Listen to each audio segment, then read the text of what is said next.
A key concept in chemistry is understanding the difference between cations and anions. So in this video, we're going to talk about the difference and the similarities between cations and anions, look at some definitions, and then get some practice. So there are two main types of ions. We have cations and anions. Cations, they lose electrons. When they lose the negative charge, they become positive. You can remember that cations are positive because they have a T, a plus sign, right in the middle of the name, cation. Think of the T as a plus sign. You can always remember that cations will be positive. Anions, they've gained electrons. Electrons are negative, so when you gain a negative charge, you're more negative. To remember that anions are negative, just remember a negative ion. It's right in the name, anion, a negative ion. So pause and identify the anions and the cations from this list here. We said that cations, with that plus sign right in the middle of the name, they become positive. Sodium, this is the sodium ion, it's a cation. And then we have this NH4+. For the anions, we have the negative, 2-. Note the 2 goes before the negative sign. So here we have 2 extra electrons. For the chloride ion, we don't have any numbers written if it's just a negative sign or a positive sign.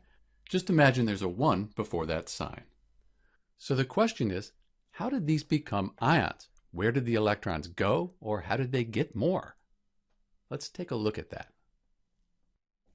So here we have sodium chloride, the sodium atom and the chlorine. Right now they're not bonded together.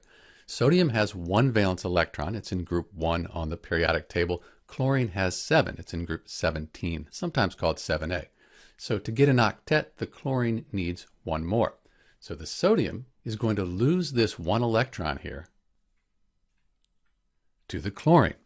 The chlorine now has 8 electrons. That's an octet. That's very stable. Because it's lost an electron, the sodium's positive. It's a cation. And the chlorine, it's gained that electron. It's an anion, a negative ion.